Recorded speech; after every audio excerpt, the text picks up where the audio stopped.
বাংলাদেশের ওষুধ শিল্প নিয়ে পাবলিক পারসেপশন যে এটা খুব লাভজনক ব্যবসা।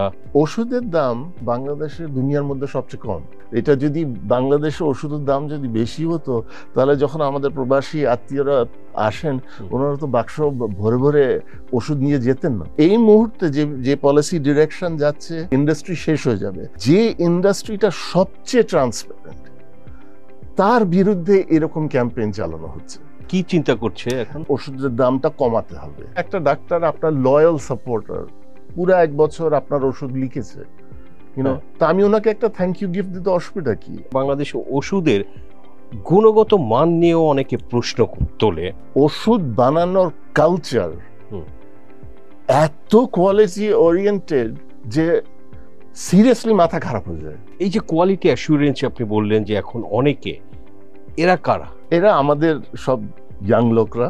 রেনাটার লোকদেরকে 6 বছর ধরে ট্রেনিং দেওয়া হয়েছে অস্ট্রেলিয়ান অ্যান্ড ইউনাইটেড কিংডমের এক্সপার্টদের আন্ডারে। বাংলাদেশের ওষুধের এখন স্থানীয় বাজারটা কেমন? It's about $3 billion. You have to do a lot of research and development work. Yes. যদি আপনি এক্সপোর্ট বাড়াতে চান। তো R&D তে আমাদের যথেষ্ট বিনিয়োগ হয় না বলে এরকম একটা ধারণাও আছে। এখন হতে আরম্ভ করেছে। সমৃদ্ধির এই অগ্রযাত্রায় ভালো রেখেছি গ্রাহককে, ভালো রেখেছি অর্থনীতিকে, ভালো রেখেছি বাংলাদেশকে। কারণ ভালো ব্যাংক মানেই যমুনা ব্যাংক।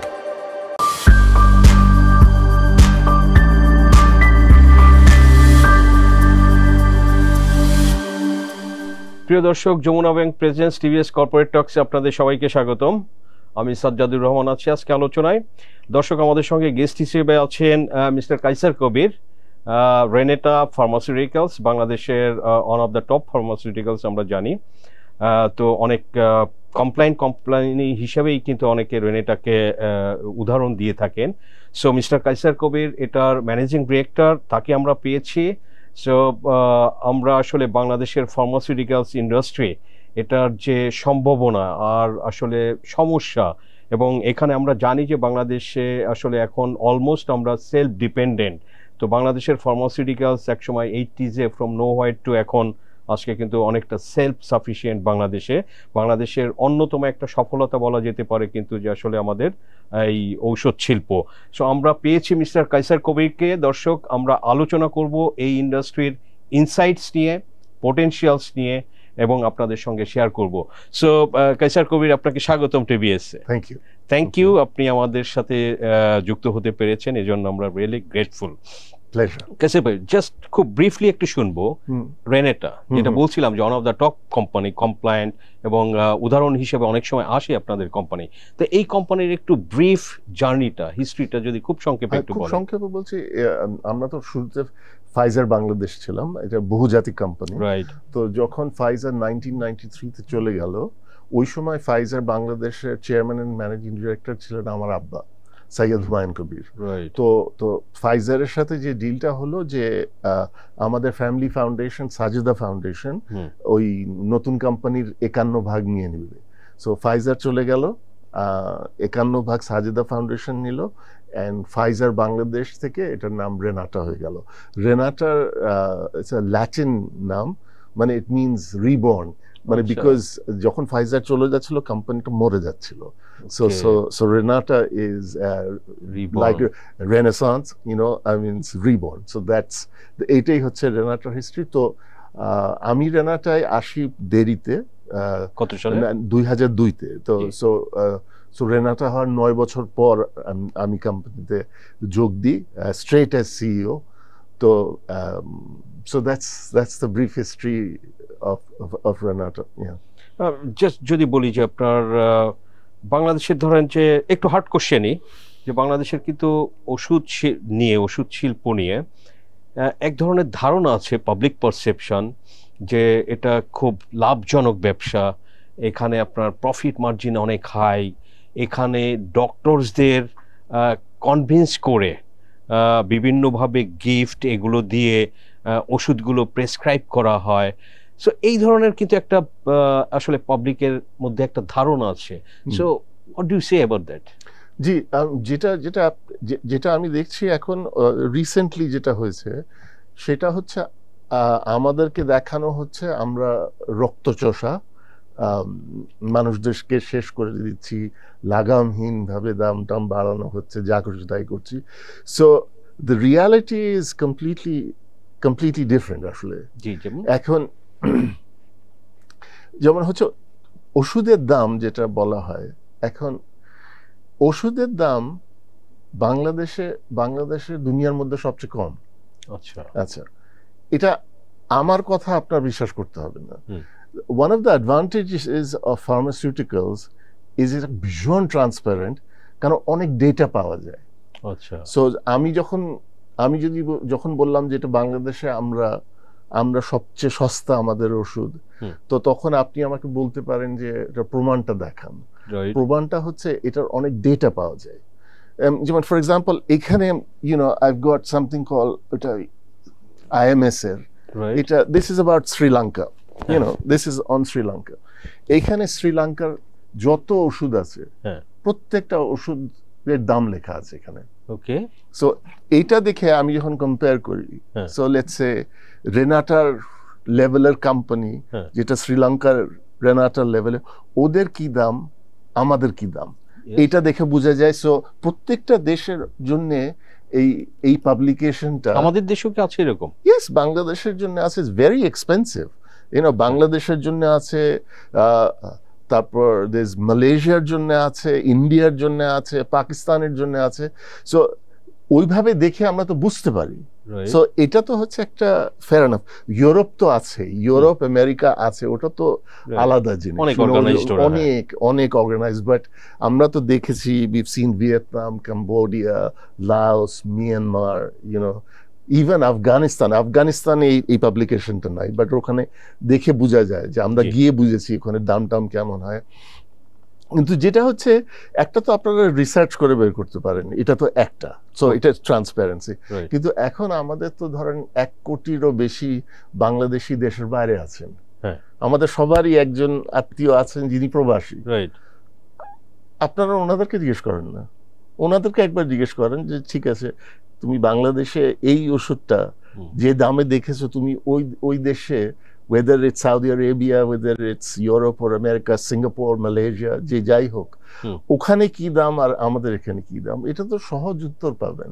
এটা যদি বাংলাদেশে ওষুধের দাম যদি বেশি হতো, তাহলে যখন আমাদের প্রবাসী আত্মীয়রা আসেন, ওনারা তো বাক্স ভরে ভরে ওষুধ নিয়ে যেতেন না তো অন্য জায়গায়। সো এই জিনিসটা হচ্ছে, কিছু লোকের ধারণা হচ্ছে, আমার মতে দাম আরো কমানো যেতে পারত। তো এটার তো একটা যুক্তি থাকতে হবে। এন্ড ওনারা যে যুক্তিটা ব্যবহার করেন, এটা খুব 1980s এর চিন্তাধারা। তখনও কিন্তু ইন্ডাস্ট্রিটা এরকম ছিল না, বাট ওনাদের ধারণাটা ওরকম। ওনারা একটা হাতের এক্সপ্রেশন দেখান। ওনারা বলেন, এরা করে কি, এই 2 পয়সার পাউডার, এইভাবে হাতটা দেখান, এই 2 পয়সার পাউডারটা একটু মিশায় নিয়ে ট্যাবলেট মেশিনের মধ্যে ভরে দিল, তারপর ওটাকে 2 টাকায় বেচে। This is the understanding. So এটা মেবি 1980s তো আমি ইন্ডাস্ট্রিতে ছিলাম না, but I use to see ফাইজারও কোনো সময় এরকম ছিল না। But I can tell you honestly, এভাবে ওষুধ বানানো হয় না। আচ্ছা, মানে এখন আগে যেমন ছিল ওষুধের মান, যেটা বলা হতো, যেরকম ছিল, এখন এটা আগে এখানে থাকতো, এখন হচ্ছে এখানে। এখন আপনি যদি পলিসি মেকিং করেন, ধরেন যে ফার্মাসিউটিক্যাল এখানে আছে, ওয়ারে যেখানে বড় বাংলাদেশি কোম্পানিরা এখানে আছে, আপনার পলিসিতে কিন্তু সাংঘাতিক ভুল হবে। এন্ড এই মুহূর্তে যে পলিসি ডিরেকশন যাচ্ছে, যেটা একেবারেই যে ইন্ডাস্ট্রির জন্য লিথাল, যে ধরনের চিন্তাধারা করছেন এনারা, ইটস লিথাল। ইন্ডাস্ট্রি শেষ হয়ে যাবে। আমি বাড়িয়ে কথা বলি না, আমার এই রেপুটেশনটা আছে, আমি বাড়িয়ে কথা বলি না। কি চিন্তা করছে এখন? যেটা হচ্ছে, ওনাদের ধারণায় ওষুধের দাম অনেক বেশি। আচ্ছা, ওই জন্য সরকারি অথরিটির কথা মিন করছেন? ওকে, ইয়েস, ওনাদের ধারণা হচ্ছে ওষুধের দাম অনেক বেশি, তো বিভিন্নভাবে ওষুধের দামটা কমাতে হবে, so which is very dangerous. এখন উনি আপনি যেটা শুরুতে বললেন যে এরা তো রক্তচোষা মানুষ, এরা অনেক লাভ করছে। সো এখন ব্যাপারটা হচ্ছে স্টক মার্কেটে তো বেশ কয়েকটা ফার্মাসিউটিক্যাল কোম্পানি আছে, তো আপনি তো ওদের অ্যাকাউন্টস দেখতে পাচ্ছেন তো, আপনাদেরটাও তো আছে। হ্যাঁ, আমাদেরটা তো দেখতে পাচ্ছেন তো। সো যেটা হচ্ছে, আমি বলি আপনাকে, যদি একটু হিস্ট্রি বলি, যখন রেনাটার সবচেয়ে ভালো রেজাল্ট হয়েছিল তখন আমি 100 টাকার ওষুধ বিক্রি করে 18 টাকা লাভ করেছি। That is the highest ever. So এখন আপনি যদি মনে করেন যে 18 টাকা তো খুব বেশি, তাহলে বিদেশি ইনভেস্টরদের ডেকেন না, ওরা বাংলাদেশে আসবে না। This is the signal you are giving to them. এটা হলো একটা পয়েন্ট।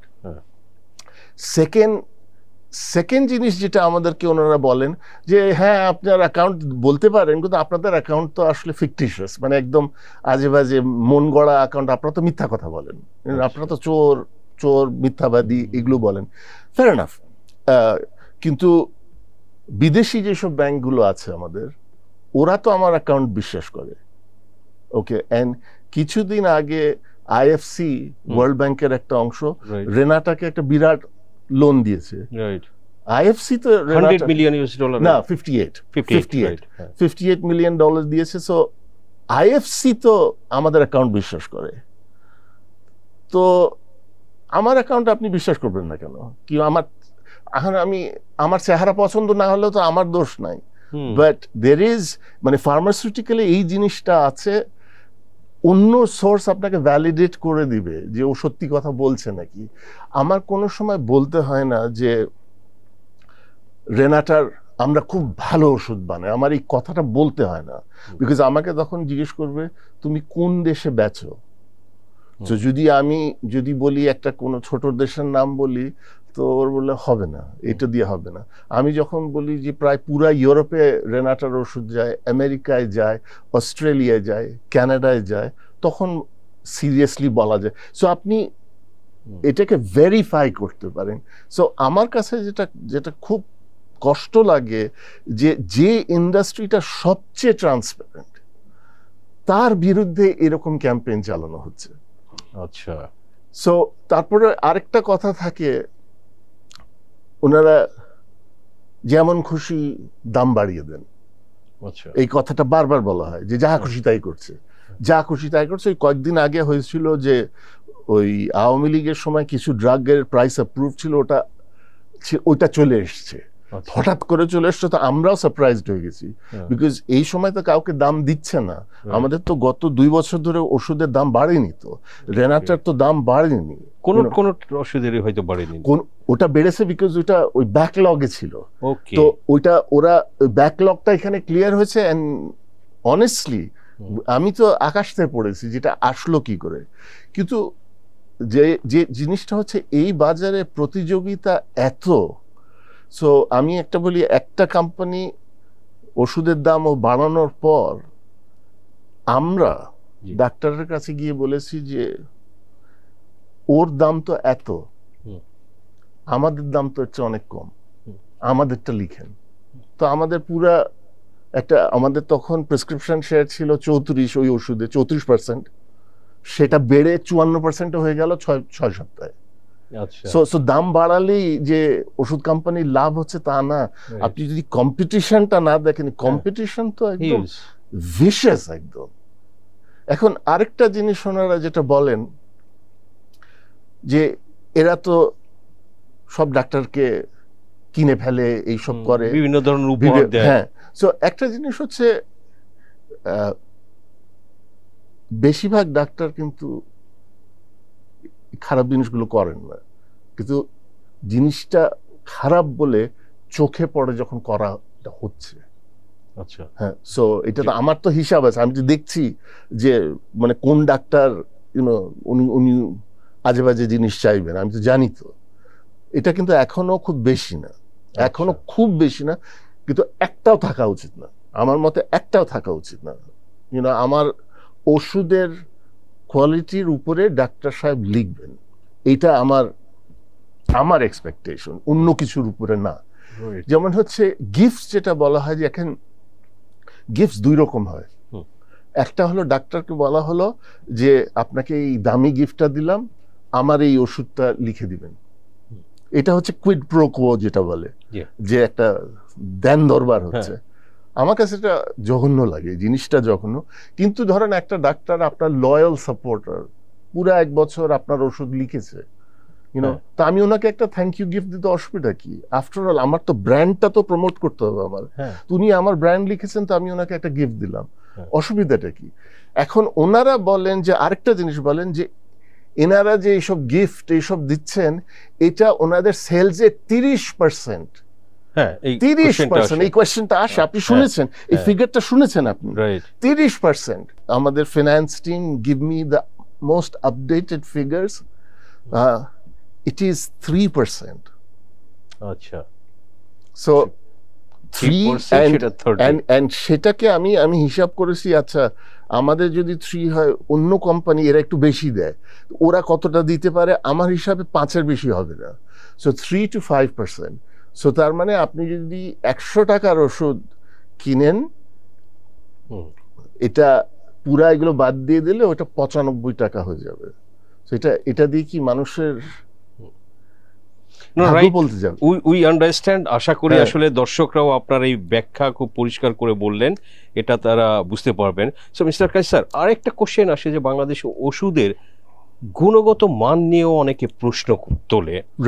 আপনি ধরেন যে সেটা যদি বলি যে সিম্পলি এই যে প্রতিটা ওষুধে আপনার পানি ব্যবহার করতে হয়, এটার একটা কোয়ালিটি আছে, দাম ভেদে কিন্তু এটা নির্ভর করে। আবার অনেকে ধরেন যে এটা করে, আপনার একটু পরিষ্কার হওয়ার জন্য দর্শকরাও বুঝতে পারবেন, যে ধরেন যে 10 mg 10 মিলিগ্রাম, তো কেউ কেউ বলে থাকেন যে আসলে এখানে 10 মিলিগ্রাম আছে কি না, হুইল এনশিওর এটা এখানে 7 মিলিগ্রাম থাকতে পারে, এবং অনেক সময় ওষুধে এটা কাজ করে না। সো আপনি আপনার অবজারভেশন কি? সো এটা ইজ अगेन যেমন ফার্মাসিউটিক্যালে প্রথমে যখন সাপোজ আমি একটা কোম্পানির সাথে কথা বলি, এটা ভালো কোম্পানি নাকি, আমি প্রথমে জিজ্ঞেস করি আপনাদেরকে কে ইন্সপেক্ট করেছে। সো ও যদি বলে USFDA, UK MHRA, European EMA, Australian TGA, এই ধরনের যখন কথা বলে, তখন এইসব কোম্পানিকে সম্মান করবেন। বিকজ ব্যাপার হচ্ছে যখন এই ইন্সপেক্টররা আসে, ওরা যদি দেখে যে ওদের দেশে যে ওষুধগুলো যাচ্ছে ওগুলো না, ওর বাইরেও আপনি প্রসিজিয়ার্স ফলো করেননি, you will fail the inspection. So এইটা একটা আছে। সো अगेन আই সে ফার্মাসিউটিক্যালে এই জিনিসটা ইজ ভেরিফাই করা যায়। এন্ড এটার একটা রিলেটেড ইস্যু বলি আপনাকে।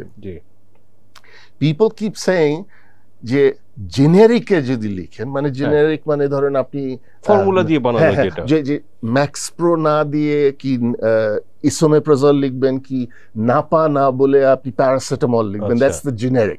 তো ওনাদের ধারণা হচ্ছে জেনেরিকে যদি লেখা হতো তাহলে একটা হতো যে ডাক্তারদের হাতে আর ক্ষমতা থাকবে না, সবাই জেনেরিকে লিখবে, সো এটা হয়ে যাবে, এটাতে ওষুধের দাম কমে যাবে। সো এখানে আপনি যে কথাটা বললেন ওষুধের মানের ব্যাপারে, এখানে আজকে যদি এটা করেন, এটা কিন্তু আপনি নিজেই করতে পারেন। লেটস সে আপনাকে ডাক্তার রেনাটার ম্যাক্সপ্রো লিখলো, ম্যাক্সপ্রো দিয়ে আপনি দোকানদারের কাছে যাবেন প্রেসক্রিপশনটা নিয়ে, বলবেন যে না আমি এই ম্যাক্সপ্রো নিতে চাই না, সবচেয়ে সস্তা যে ইসোমেপ্রাজলটা আছে সেটা আমাকে দিবে। So that's generic. কিন্তু ব্যাপার হচ্ছে আপনি তো করবেন না এটা, বিকজ আপনার ওষুধের মান নিয়ে একটা প্রশ্ন থাকে। সো হতে পারে আপনি রেনাটা কি Incepta, square health care, SKF, এদেরকে আপনার আস্থাভাজন মনে হয়, আপনি বলবেন আমাকে এই কোম্পানির ওষুধ দেন। বেশিরভাগ লোক গিয়ে বলে যে ডাক্তার যা লিখছে ওইটা, কিন্তু ভালো কোম্পানিরটা দিবেন। সো ইউ সি, এই জন্য জেনেরিক জিনিসটা শুধু বিদেশের ডেভেলপড, হাইলি ডেভেলপড কান্ট্রিজে জেনেরিকে লেখা হয়। সো জেনেরিকে লেখাটা is in America, it's in Europe, it's in Australia, it's in Canada, because ওইখানের যে রেগুলেটরি যে স্ট্যান্ডার্ড, ওটা এত উঁচু মানের যে এই ওষুধটা খেতে পারেন, এই ইসোমেপ্রাজল আর এই কোম্পানির ইসোমেপ্রাজল, দ্যাটস দ্য সেম। বাংলাদেশে আপনি এটা বলতে পারেন না। So the moment you do this in Bangladesh, what will happen, ডাক্তাররা যেটা বলছে না আমি স্কোয়ারের ওষুধ লিখি, স্কোয়ারের ওষুধ ভালো, স্কোয়ারের ওষুধ ভালো, আমি স্কোয়ারের ওষুধ লিখছি, কিন্তু তখন তুমি আর লিখবেন না ওটা। হ্যাঁ, তখন উনি জেনেরিকে লিখবেন।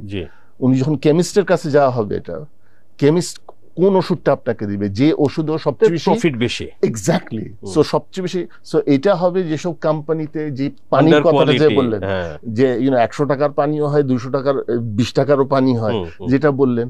So you will get the worst medicine, so that's generic. So এটা একটা ভয়ঙ্কর অবস্থা হবে। সো এই জিনিসটা এগুলো একটু চিন্তা করার আছে। সো এইগুলো বাংলাদেশের ইন্ডাস্ট্রি যে কোথা থেকে কোথায় গেছে, আমি তো 2002 থেকে আছি, রাইট? কি অবস্থা ইন্ডাস্ট্রিটা কোথায় এখন? আচ্ছা, আমি আপনাকে সবচেয়ে একটা জিনিস বলি, which is it's not only the machines. Yes, খুব দামি মেশিন আছে, it's not only the machines.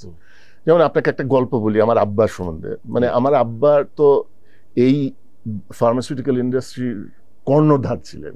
তো যদি এই বাংলাদেশের এই ফার্মাসিউটিক্যাল ইন্ডাস্ট্রিকে যারা দাঁড় করিয়েছেন, তাদের যদি আপনি যদি 5টা লোকের নাম বলেন, ওর মধ্যে আমার আব্বার নাম আসবে। হ্যাঁ, সো হি নোজ ফার্মাসিউটিক্যাল। হ্যাঁ, তো আমার আব্বা মারা যাওয়ার 1 বছর আগে সো আমি বললাম যে দেখো, রাজেন্দ্রপুরে একটা নতুন ফ্যাক্টরি বানিয়েছি আমি, তুমি এসে দেখো। হ্যাঁ, সো তখন আব্বা তো ওই হুইল চেয়ারে হাঁটতে পারে না তখন, সো হুইল চেয়ারে নিয়ে ফ্যাক্টরিটা দেখালাম। আমার আব্বা কিচ্ছু বুঝতে পারলো না, বলে এটা কি আমি বুঝতে পারছি না, এটা তো আমার যুগের ফ্যাক্টরি না, আমি একটা ফোটা জিনিস বুঝতে পারলাম না, একটা মেশিন চিনতে পারলাম না। হ্যাঁ, সো দিস ইজ ওয়ান। কিন্তু ব্যাপার, আমি সবসময় বলি মেশিন তো দামি মেশিন তো যে কেউ কিনতে পারে। মানে এটা তো আসল জিনিসটা হচ্ছে, যেমন একটা কথা বলে না যে টাকা থাকলেই ভদ্রলোক হওয়া যায় না, একটা কালচার লাগে অবশ্যই।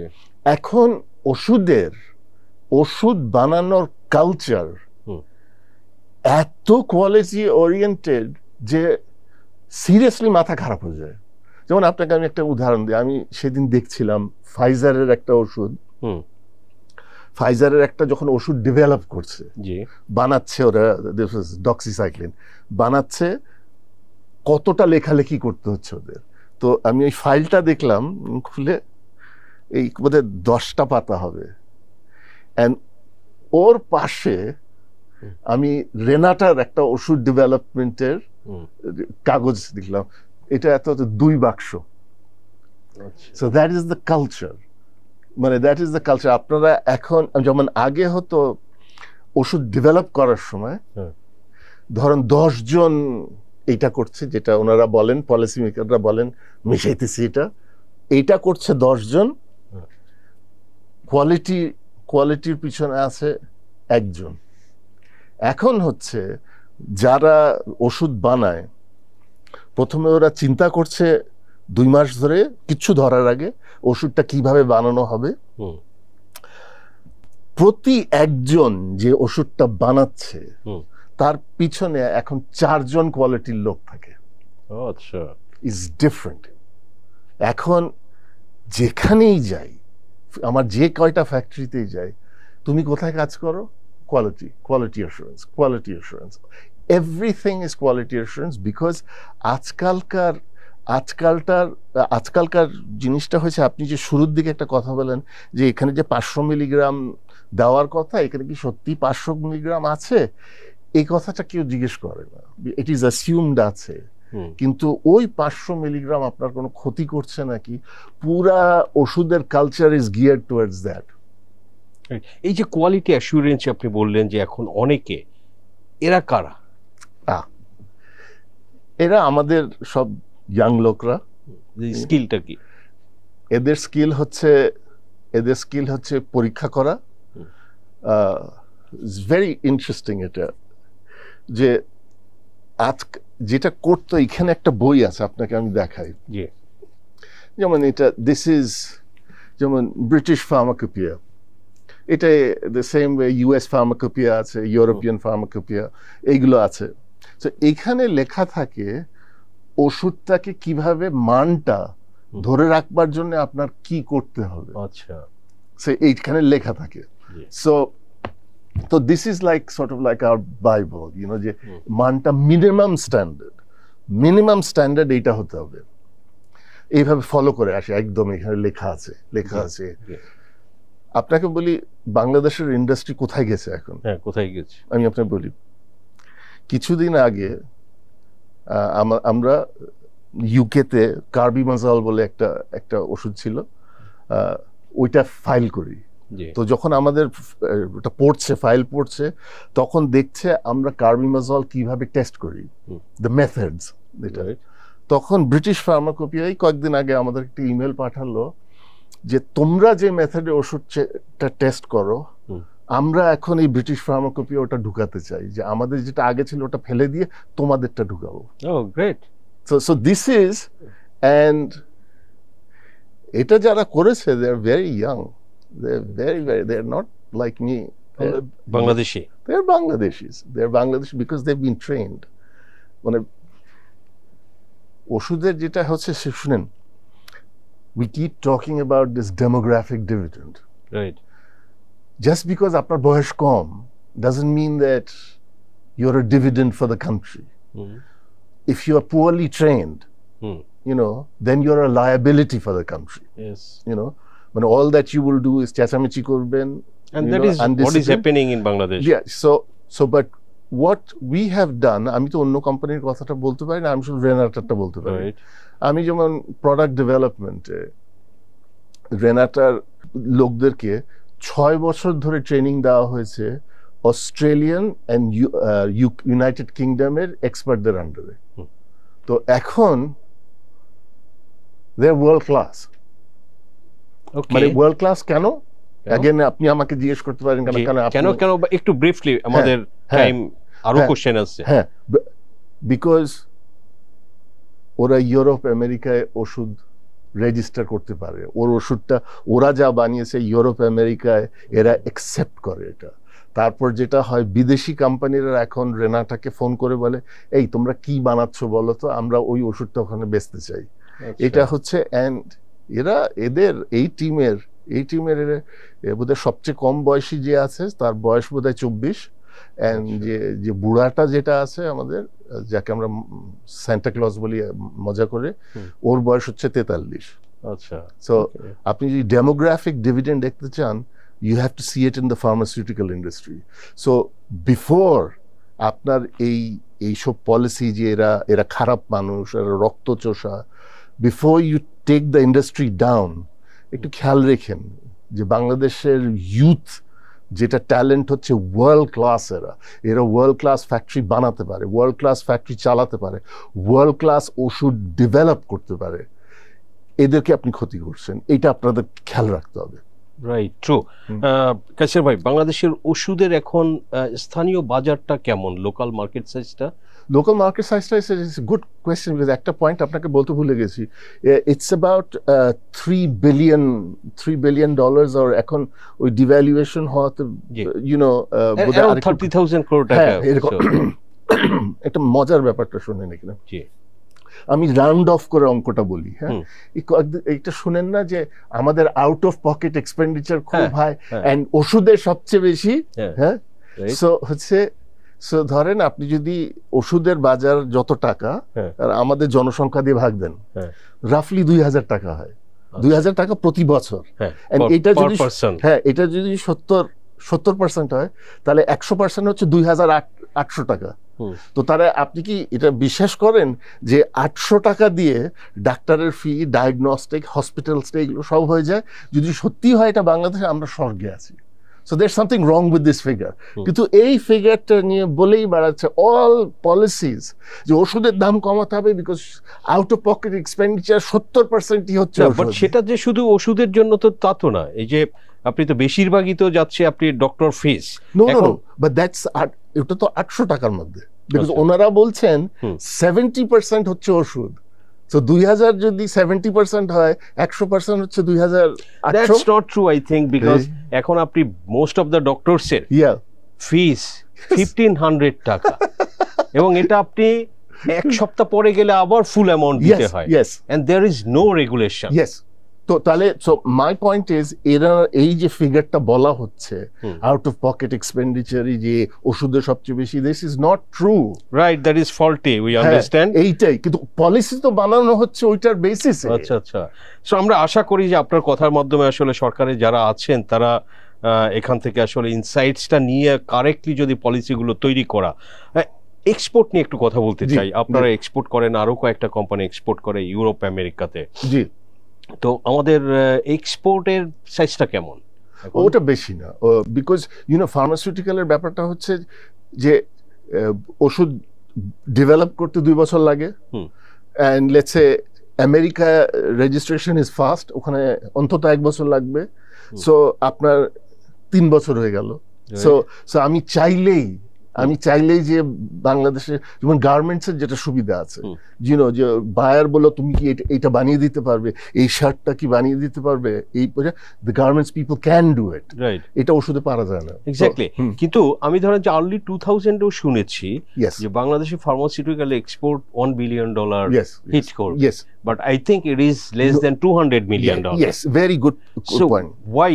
এটা ধরেন যে 20 বছর ধরে শুনছি, বাট ওইভাবে ডেভেলপ করছে না কেন? ওকে, I'll tell you, যে সময় আমরা এটা বলতাম, এই তখন ছিল we all thought ওই যে কন্ট্রাক্ট ম্যানুফ্যাকচারিং বলে না, যে অন্যরা এসে আমাদের এখানে বানাবে, কন্ট্রাক্ট ম্যানুফ্যাকচারিং এ এত বড় হয়ে যাবে, ওইটাতেই আমরা বড় লোক হয়ে যাব।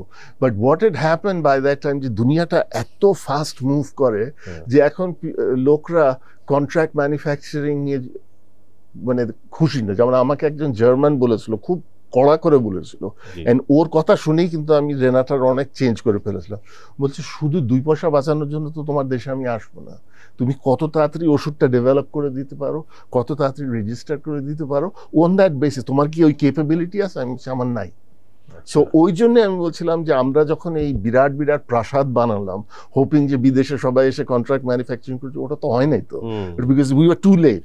এখনো we are very late, but জিনিসটা হচ্ছে এখন we have to be clever. যদি ওষুধ এখন আপনি বলছি যে আমি একটা প্যারাসিটামল বানিয়েছি, বড় সুন্দর আমার প্যারাসিটামলটা, এই এক্সপোর্ট করে কোনো লাভ নাই। মানে 100-500টা কোম্পানি আছে, যে আপনি তো হবে না। তো আপনার বানাতে হবে এমন এমন ওষুধ যেখানে কম্পিটিশনটা কম।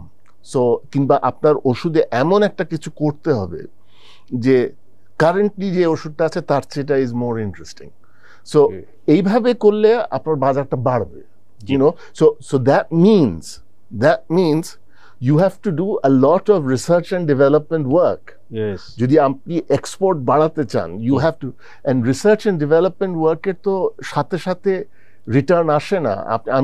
আমাদের কিছু কিছু ড্রাগস আছে যেগুলোর চিন্তা করা হয়েছিল 5 বছর আগে, সেগুলো এখন চলছে, কিন্তু রিসার্চের পয়সা তো গেছে।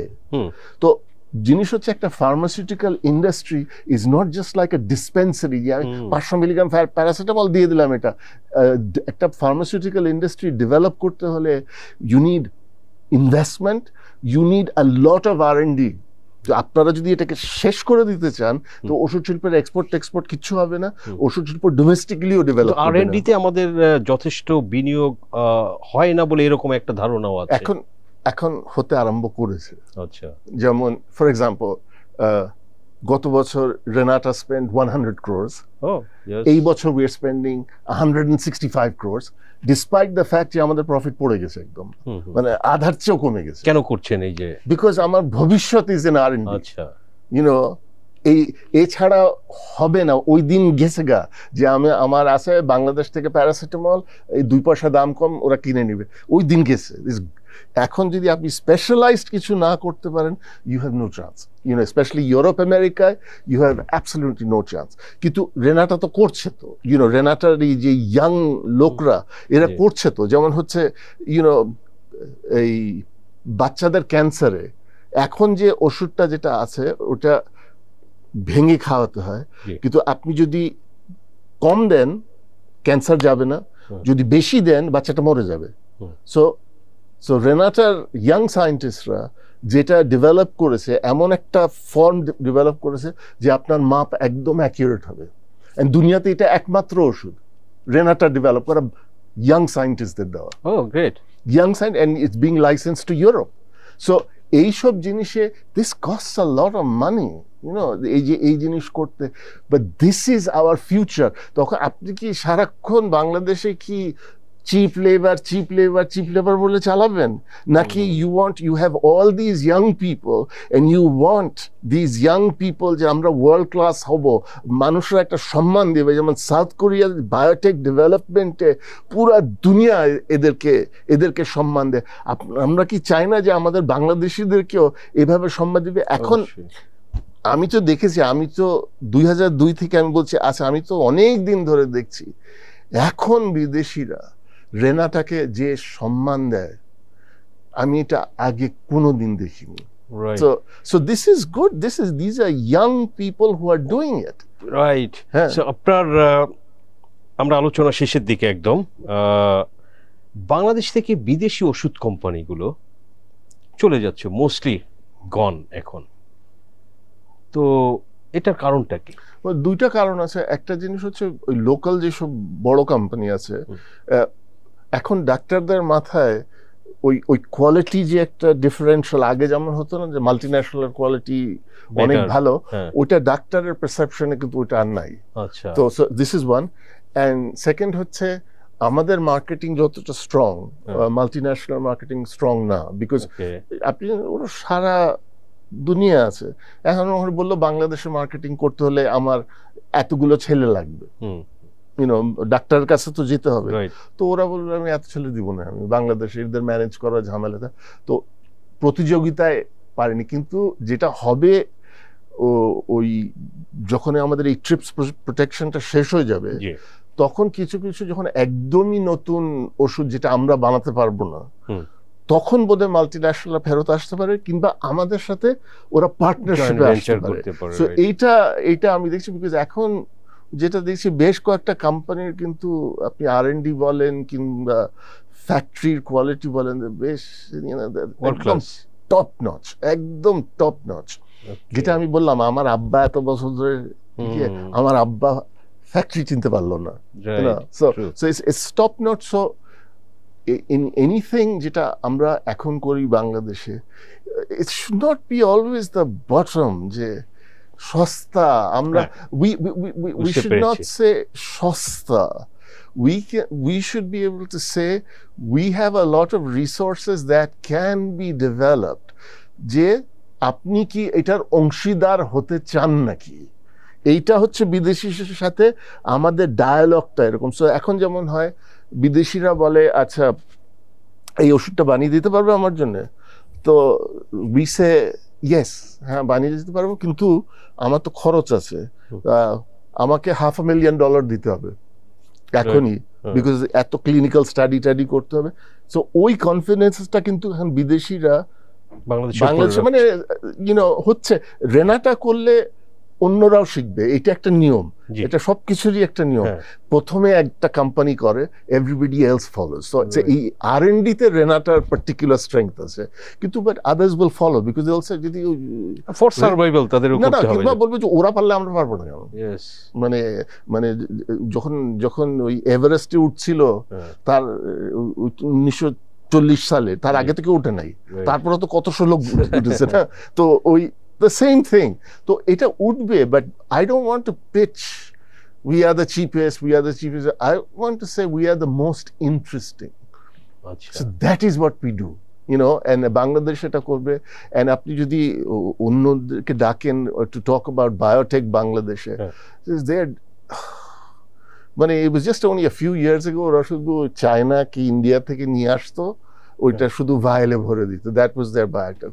এখন ওরা একদম শুরু থেকে they're doing it, they're cooperating with foreign universities. It's wonderful. So এটা শুধু বাংলাদেশে না, বুঝতে হবে যে বিদেশিরা যখন বিনিয়োগ করতে আসে, ওরা শুধু একটা কোম্পানি দেখে না, ওরা দেখে পুরো ইকোসিস্টেমটা কেমন।